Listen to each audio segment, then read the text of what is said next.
Welcome to Season 3 of the Biz Show, sponsored by Invest Choir. Discover what's next with this insightful podcast. And now, your hosts, Barry and Lisa. Hi, good morning. Barry. Lisa, good morning. How are you doing? I'm good. That is. Oh, are we going to double everything today? We're going to Hey, double. It's double down. Let's Double double our down or money, die. double our profit. There you go. That's right. Think in numbers, guys. We're thinking in numbers today. It's all business. It's all business. It's always business. It is. You know, maybe we should have a podcast that's nothing but just goofing around and fun. Oh yeah, we were talking about that. Jake and I were talking about how fun would that be just to really like shoot off the cuff and Yeah. decide what we want to talk about because we're all doing our daily business and there's things that come up and we could talk about them right here and now. Yeah, you know, we should Not have like now, but a round table, maybe invite a couple people and we all get on and just sit down and talk about what's going on. oh man, that would be great. Maybe All like right. person Let's, from different professions. yes. All right, enough of that. Yes. Well, listen, welcome to the Biz Show, everybody. Back in town here I am. I was Yeah. busy last week, so missed you guys. Hopefully you miss me. Extremely. Had Barry and only Barry. So today's topic, right? We're going to talk about leadership in the trenches, right? And this really kind of goes back to you again, Lisa, in building high performance teams, right? You're building a team and have built a team. So, and I have in the past as well, and things, about being in the trenches. Yeah, well, it's so funny that you had picked this topic today because I was going to email you just because I really wanted to talk about this because I'm just really in the trenches, building this team right now. Where it's not a destination, it's never done. It's a constant effort and awareness around making your team better, bringing more people on the team. I mean, it's just constant. Your work is never done when it comes to building a great team. So thank you for being Reading your intuitive. mind. Yeah, Reading your I was going to mind. say the word psychic. Some people don't like that word. So thank you for being intuitive. Well, hey, I got you on Mother's Day, right? And we jumped in on that one. And now this one is bam. So it's a scary place being inside of Lisa's mind. Well, you seem to be very connected. That's what makes us a good team, right? Because we kind of It know each does. other very well. So yeah, let's dive in. So let's talk about leadership in the trenches. What is it? And you kind of talked about it already, right? It's rolling up your sleeves and diving in with your team, right? Day-to-day challenges. I always say being a good leader is actually leading by example. So you don't want to just like lead and teach from afar, but you want to be in it, right? Barry, you want to be in the trenches with them and showing them that you can roll up your sleeves and do the same tasks that you're asking of them to do. Sometimes they like that because then they can see how you do them, right? So you're You're right. leading virtually, figuratively, and literally by example. Yes, exactly. And that kind of brings me to a story that I had when I was a district manager for Shell Oil Company. I got a new food mart and gas station assigned to my territory. So I went over to meet with the team. They had just fired the general manager, so there was no general manager Oh yeah. running the store. So I went over, I met with the team and stuff like that. And we're interviewing for general managers, and then I'm also swapping out some stuff in the racks, soda racks in the coolers were Pepsi, and they had an angle on them, the racks. So we swapped them out for Coke. And I told the team members to, hey, take all this stuff out. We're going to put brand new racks in from Coke because they're just a straight slide. They don't have an angle because the Pepsi cans kept falling out onto the ground. So, and I'll come back tonight, and tonight we're going to have a all hands meeting. So we did that, right? They did that, and Yeah. came back, And they're like, I'm like, well, where's all of them? Oh, we threw them out. I'm like, oh, really? So I headed out in a three-piece suit. I jumped in the dumpster and I'm pulling them all out, handing them to the employee. And they're like, oh my God, Barry, get out of the dumpster. Let us get in there and do that. I'm like, Wow, don't you're worry about really it. in the Let's go. trenches there. Yeah, the stinky trenches. But nonetheless, that's the type of leadership we're talking about, right? We're talking about the Yes. leadership. You're rolling up your sleeve, you're staying close to your team. And the bottom line is communication, right? If you're staying close to your team, you see what's going on, you can evaluate, you can communicate, they can communicate, and that can actually lessen the challenges that happen from day to day. Well, it's so funny because, in this field of work, we do work by commission. We do not have a time clock that we punch. We do not have a salary that is set. We don't have paid vacations. And so you really have to be self-motivated and driven. And so bringing members onto the team, I like to see the ones that look at it like an 8 to 5 job and they put the time in and the hard effort, because when you put effort in on a daily, consistent basis, you will get the results. Now, I do have some people on the team, that do come up with some excuses. I do know that life does get in the way, and there are some things that take priority, like family and health and doctor's appointments and things like that. But sometimes when I'm hearing my coworker or teammate say, "Oh, I have to pick up somebody from the airport," or "I have to go get an oil change," I'm thinking to myself, what if you had to punch in time clock? You wouldn't be able to call your boss up and say, "I need to go get an oil change," or "I need to go wash my car." Like, those are the things that you do have to prioritize. You have to put them on a Saturday morning or on a, afternoon at 4 o'clock. I really, really cannot stress enough, how to um, constantly be motivating your team is very important, and leading by example, like we just touched on. Yeah. One of my teammates said to me, "Hey, Lisa, remember the day we all went door knocking and you were door knocking and showing us how it's done? And then we kind of had this little competition. We took a side of the street and you took a side, and you got more people to talk to. And we just had like this really organic competition."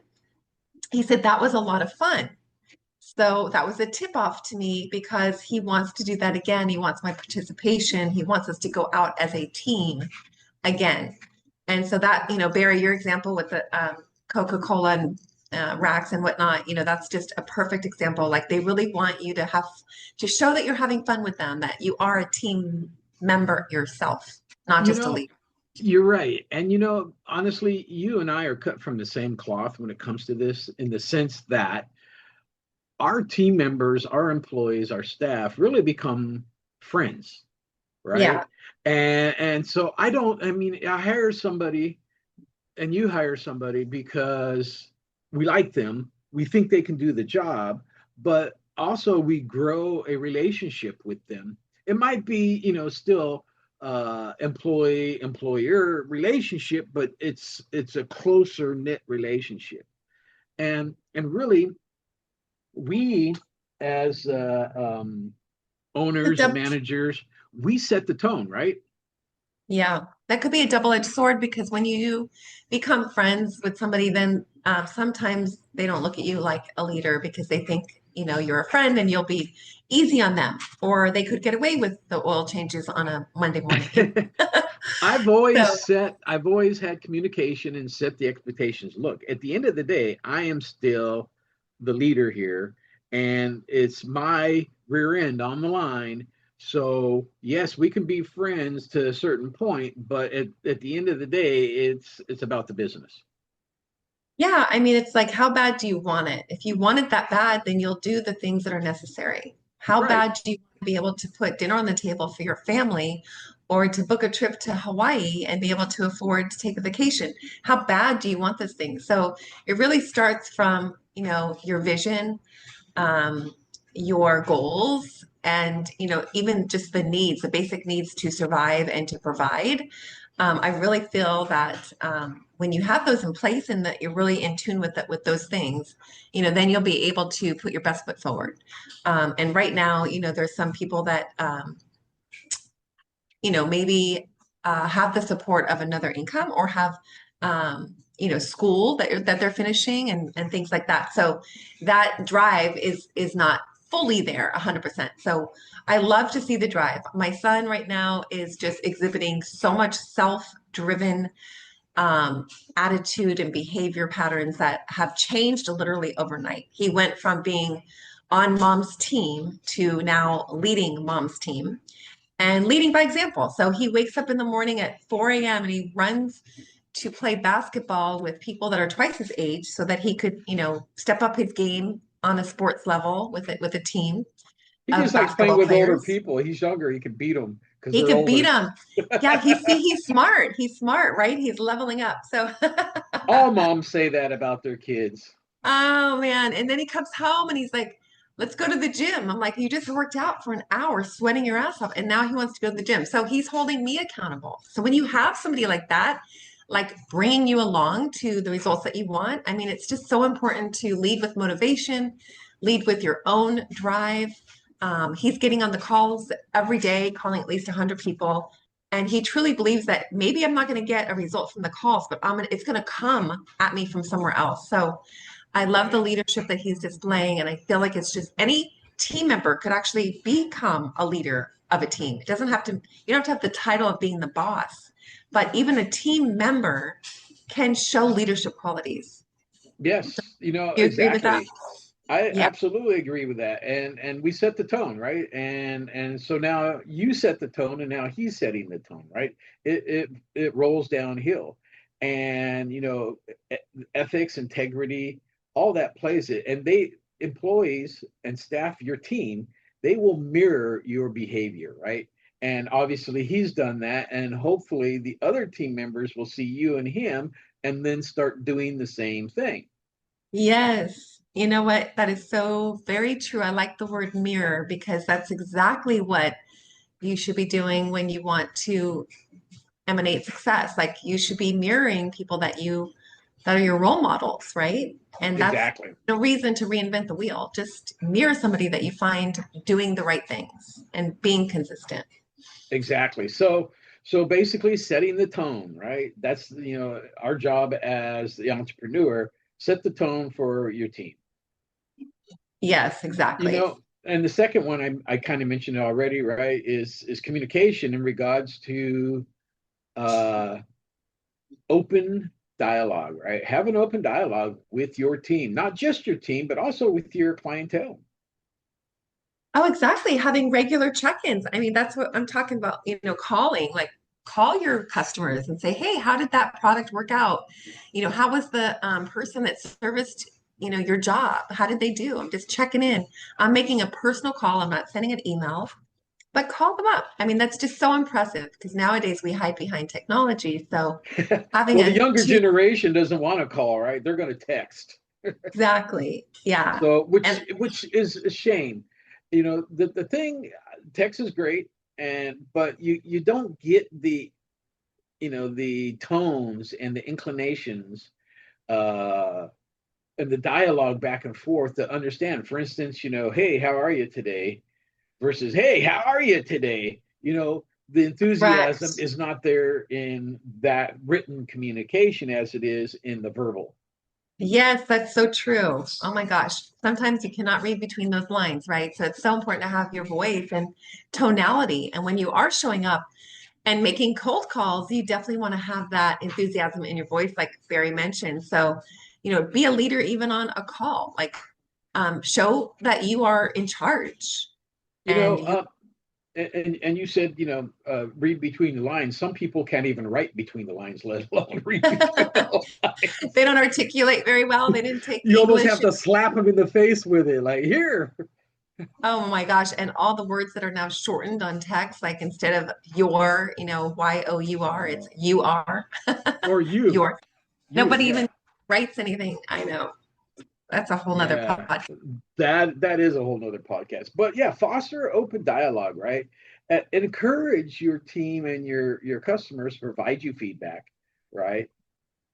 Change it up. I mean, if people get like sleepy or go into robot mode, because you're having meetings in the office, change it up. I remember one of the offices I worked in at Coldwell Banker in Danville years ago, and when I was like 20, they would have meetings at a restaurant and they would have a luncheon and we'd all gather together, and people are more relaxed when they're out in public than in an office setting. And so we would just really connect and align as a team, fostering relationships with one another outside of the office, which then we could carry into the office and, bring that connection inside, the office wall. You're So right. I'm a big fan of team building, right? I used to, when I had, hundreds of people that I managed at GE, at All Bases Covered, at Mighty Micro, I would have monthly meetings, and we'd go to the batting cages and yeah, have little competitions there and a meeting there, or we'd go race go-karts in the Bay Area. Over in the peninsula, there's a go-kart track over there, and I'd rent the place out for 2 hours, and we'd have races, and it's team building and stuff like that. yes, But that, as you said, you're outside of the work environment, and that can foster more communication and more dialogue. right. Because you do have to have fun while you're working. And so if you could show your team members that you're actually making time for them and you're not just all about business and all about numbers and money, but you're actually about investing your time in them as people, then I think you'll gain a higher level of respect and you'll, deepen the relationship between you and your team members. So I'm actually cultivating an idea right now for my team so that, they could, maybe be more inspired to hang out with one another and to do a lot of these mundane daily tasks together. Because when you have a partner, when you show up together, then everybody kind of stays motivated and on the same path. It's funny that you say that, Lisa. There's a book I'm rereading right now, this very second, right? And it's called The Great Game of Business Ooh, by I like Jack it. Stack. And it's about making business fun. It's about making it a game, right? It's so this is So it, tell me, this one of the concepts in there that just comes to top of mind. well, so one of the things is communication, right? It says, and it's worked for me, and I've used it years again, but I'm re-evaluating it now.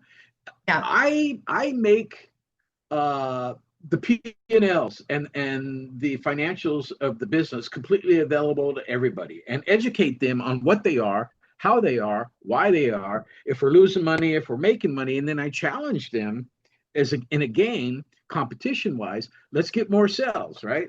Let's get more product built. Let's do whatever we're doing.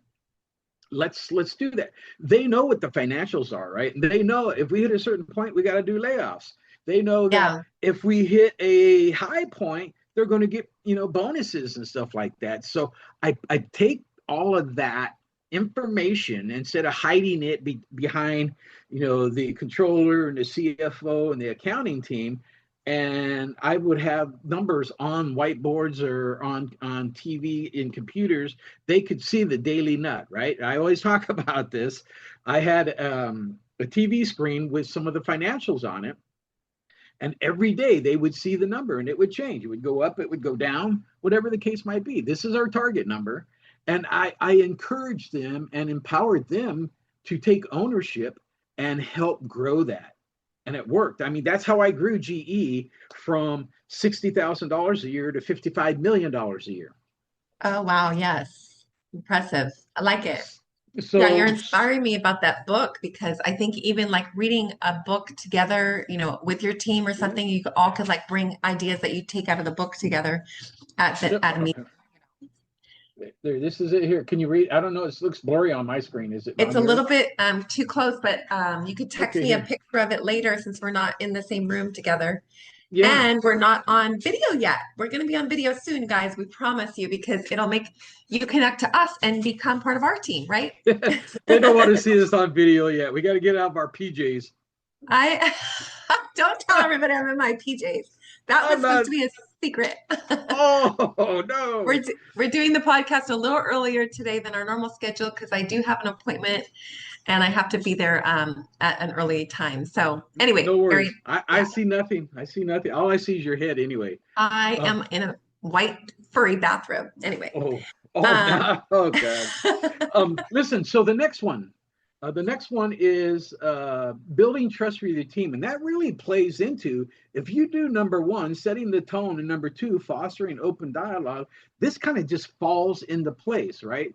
Because you're setting the tone, you're working side by side, rolling up your sleeves with your team. You have communication going back and forth. It's automatically going to build that trust and consistency and accountability with your team. And don't avoid or ignore when you do fall short. You need to own it to show them that you are not a perfect leader, that you actually care about owning a mistake that you have made as a leadership role, or maybe a promise that you didn't deliver on, and explain to them, what your thoughts were, what you learned from it, what happened, so that they don't have to, be talking amongst themselves or creating like some sort of like negative energy and complaining about something. But if you actually jump in and you explain what happened or apologize or take responsibility, you are leading by example in just doing that, because your team is going to fall short. You want them to take responsibility for the times that they fail. And so we really need to do that as a leadership. And a lot of these, bosses and entrepreneurial, leadership roles, people have a hard time admitting that they did something wrong. So put your ego aside and admit that something didn't work out the way you had planned. Yeah. We're all human, right? We all put our pants on one leg at a time. We all have to eat. We all have to go to the bathroom. So we make mistakes. To err is human, they say. That's the term, right? And so what comes out of what should come out of that is empowerment to fail forward, to set the stage for how you pivot. Yeah, you use that word all the time, fail forward. And that's just it. What comes out of that is a learning process, right? You've made a mistake. Okay, are you going to make that mistake again? Well, if you are, you didn't learn anything. And if you keep making that mistake over and over and over again, well, your supervisor should catch that, and you guys should sit down and have an open dialogue about what's going wrong and how that can get fixed. But yes, and a pet peeve. Yeah, go ahead. No, I mean, well, a pet peeve of mine is when people do fail and then they wallow in it and they complain and they beat themselves up over and over and over again. I mean, you cannot stay stuck. You have to own it, laugh at it, learn from it, and move on and do something better. I am guilty of that myself, because I'm the hardest on myself, and I beat myself up a lot because you and I, we got deadline. You got deadlines. I got deadlines. Yesterday, right? We were working on a CIM. I was trying to get this thing done, and I did get it done. And then immediately, as soon as I sent it to you, you responded back, "There's no attachment." And I'm like, damn it. And so I ran and I sent it. And then literally within minutes, you've sent that off to the client. I did. So there's things behind that, but I beat myself up over that. And it's not just that, it's other things. Oh my gosh. See that little small thing? You didn't have to beat yourself up. You just be like, oh shoot, I made a mistake. Well, I made a mistake. I did.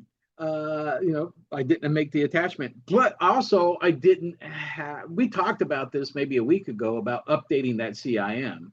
But by the way, everybody, a CIM is a confidential information memorandum. So when we're selling a business, we typically hand out a CIM to potential buyers who that has more information about the business, perhaps some financials and stuff like that. So anyways, there were some updates I needed to do. We talked about it last week, but I didn't get to it.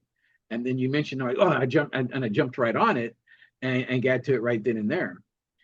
But yes, thank you for that. And I did the same thing with an agent. I sent an email and I did not attach a document. So it was contagious yesterday because I literally did the same thing. But I caught it right away and I just emailed them the document. So yeah, we make mistakes all along the way. It's going to happen. Own it and move on. Try not to beat yourself up for too long, because that's just, even negative energy could be more contagious than a positive person on the team. So it's just like, I can't stand when people complain and complain and complain. Okay. I better note that. I gotta stop complaining to you. Oh, it drives me nuts. But anyway. So the next one is basically empowering your team. And again, back to that book, Jack Stack and the Great Game of Business. Empower your team. Give them the power to manage themselves and manage the process that they're working on, right? So you might need to throw some incentives in there, a little bribery or something, monetary bonuses. I don't know. Just yeah, like I said, change it up. See what works. There's different members of your team that different things may work for, just like having well, children. exactly. Yeah. Like, Anthony, what motivates him is golf.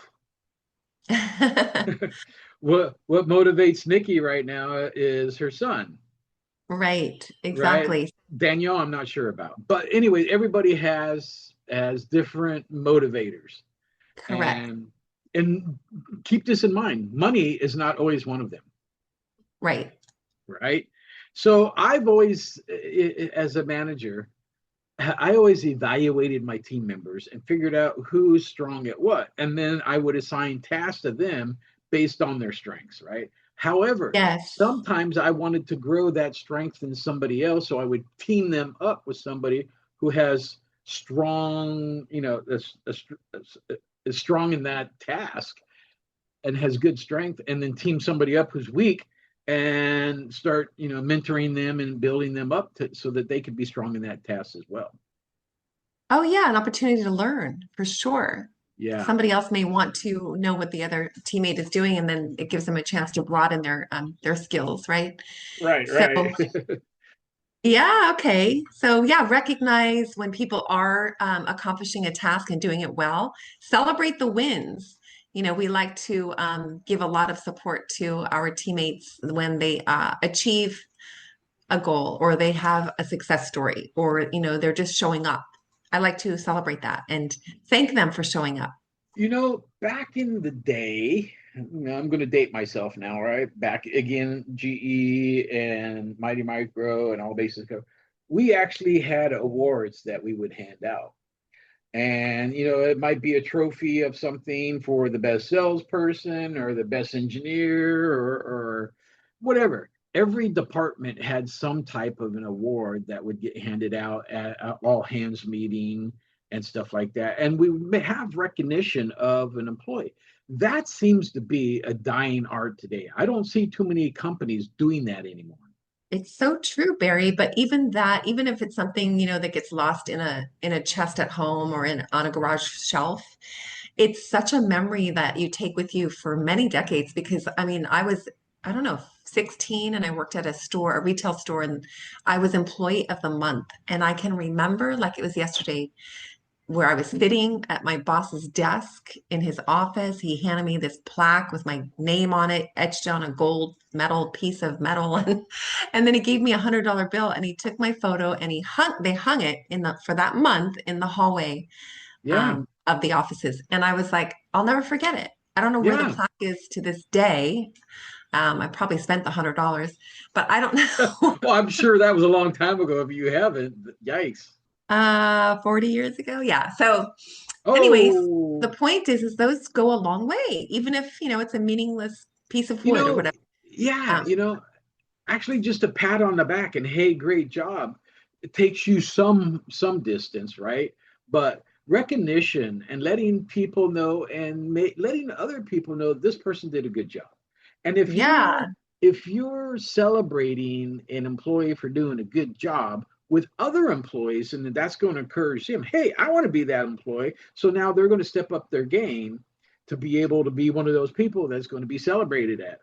correct. Yeah. And it could be done in a very subtle way, like at office meetings when you get a chance to share about your new listing or your new client.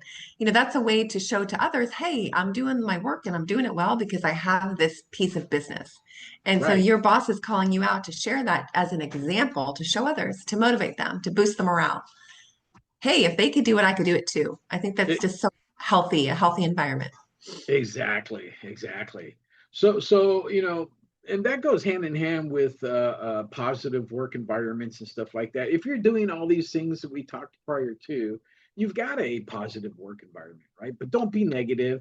Things are going to happen, as we said earlier, and you said, right? Fail forward, Hmm. and make it educational and a learning experience, but don't harbor on it. Move forward. Correct. Definitely. Yeah. And One if of you my have, oh, go. oh, you were going to give a story. I don't know. I was just going to say, that also ties into whenever there's a conflict or an obstacle, you want to handle it constructively and swiftly so that they don't fester, like we mentioned earlier, any negativity and, have candid conversations with people. And I like to joke around. So I could make a really good point just by teasing and joking. And I think the point is, is well received. Um, Yes, yeah, you want to be empathetic and have a good balance. you do. The next one is one of my pet peeves. This is where I was heading, right? And that's learning and development. And Hmm. I've seen so many past clients who hire somebody, put them in a position, and then walk away. So they give them a job description, but it's like they got to figure it out themselves. Here's my job description, but what's this mean? And how do I get all these resources to do this job description? So, it's one of my pet peeves when I would hire employees, again, big corporations and stuff like that, I would have every month a orientation class. And the class normally lasted 3 days. The first day, we would welcome them aboard. HR would be there and make sure that all the paperwork get handled from everybody and all that things were taken care of. The second day, um, I would come in and talk about the company, a little bit about myself, and then our mission and what we're doing and stuff like that. The third day, they would break up into groups to their specific departments, and then their vice presidents or directors would introduce them and take them around, introduce them to team members, and then discuss their job description, where to find everything, right? So there's a whole orientation and a training process that helped get them into the role that they're I, doing so that the fourth day they could yeah. jump in and do their job. It's so important too because you're creating the confidence in the individual by taking the time out to do that. Now, granted, you hired them because of their skills and experience, but they still need to have a time period to get acquainted with the company, with the systems, with their daily duties. So, yeah, that just shows a lot of organization and leadership. I Yes, it think that's does. a fantastic way of putting it. You know, So the it, next one is what? What do we well, navigate? conflict, which we've already discussed. So yeah, navigating change, right? Um, and people don't like change. Some people, I'm a change agent. I like change, um, Yeah. as long as it's for the better, obviously. But a lot of people don't like it. They get stuck in their little routines, and people are routine driven. Right. So Exactly. so you got to understand that things for some people, if it's a change, is going to be tough for them to accept, and then because it's outside their comfort zone. Their routine, they know their routine. It's like your devil, right? And all of a sudden now there's a new devil. That new devil, you got to figure out, how do I work this new devil. Yeah, I think that you have to also have empathy and understanding when you could figure out which of your team members does not pivot well or does not adapt well, and just give them a little bit more empathy to adjust and time. If you Yeah, could yeah, recognize that, then you'll be a good leader, I think.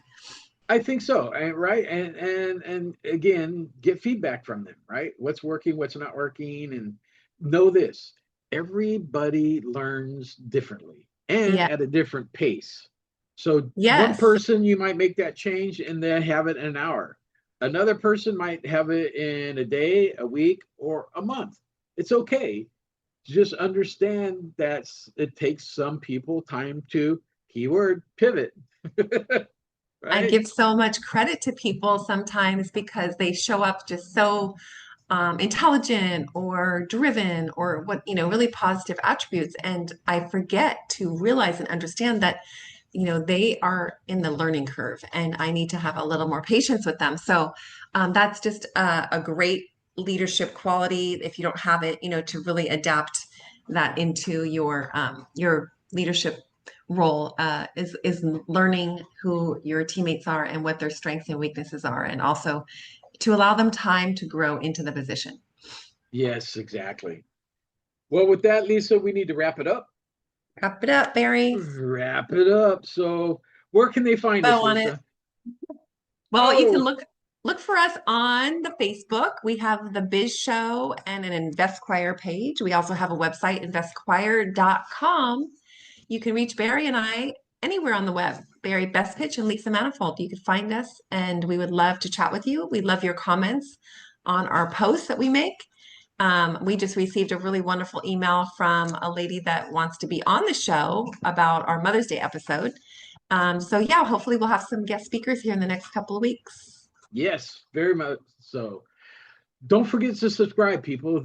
Your subscriptions really helps us and the algorithm promote our podcast to more people, right? The more people that subscribe, the more that Spotify and Amazon and Apple put us out there.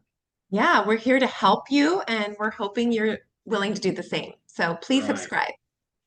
Yes. All right, guys. Thank you so much. You guys have a great day, and we'll see you next week. Sounds good. Thanks so much. Bye. Bye. Thank you for listening to the Biz Show podcast. Subscribe to stay updated and follow Barry and Lisa on Facebook at The Biz Show. Share your comments or suggest specific business topics you'd like to hear. Bye.